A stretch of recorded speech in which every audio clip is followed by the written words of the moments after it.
columnist and author Kristin Tate.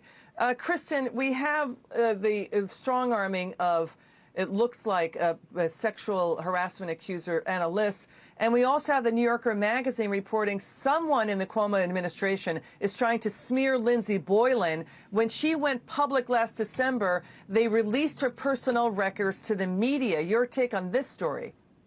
Well, the story just keeps getting worse and worse. And if Andrew Cuomo were a Republican governor, I mean, every Democrat from Joe Biden on down would be demanding his immediate resignation or removal from office.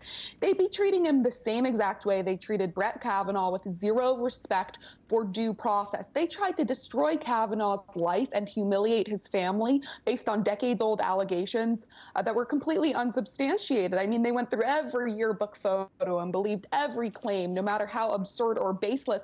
But what Cuomo is revealing for us, Liz, is that the Democrats' standard was never believe all women. It's always been believe all women unless they are accusing our own. I mean, look at the way the accusers of Bill Clinton and Joe Biden, both of whom were reputable, were treated. These women were basically tossed aside and ignored. And although we have seen some New York Democrats calling for Cuomo to be thrown out of office on the national level, many prominent Democrats have remained silent. I mean, Kamala Harris, she was one of the most passionate anti-Kavanaugh voices. She still hasn't made a peep about these Cuomo accusations. Nancy Pelosi and Biden, they still haven't said whether they would support an effort to remove him either. Well, the double standards are stunning, Kristin. You pointed out. Kristin, there's also this. Yes, due process, but Governor Cuomo says no one told him at the time that he was being inappropriate. He signed a sexual harassment law 2 years ago. His staffers go through sexual harassment training to know that certain things are wrong. So it's not sexual harassment unless someone tells you?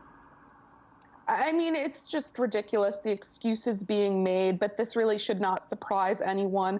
Cuomo has shown a shocking amount of arrogance throughout the last year. I mean, not just with this sexual harassment scandal, but with the nursing home scandal as well. We know that 15,000 elderly New Yorkers died in nursing homes after his order. He then went on to cook the books to hide the true death toll and wrote a book praising himself for his COVID handling. Meanwhile, he was going on these cable networks like CNN, his own brother's show, engaging in this banter, making light of a terrible situation in New York as people were dying, as New Yorkers were losing their businesses, their livelihoods, their savings due to his draconian lockdown orders. So, you know, his behavior as these new accusations come forward, it's really no surprise. Kristin Tate, it's always great to see you. You're a great writer. We love reading your columns and books. It's good to see you.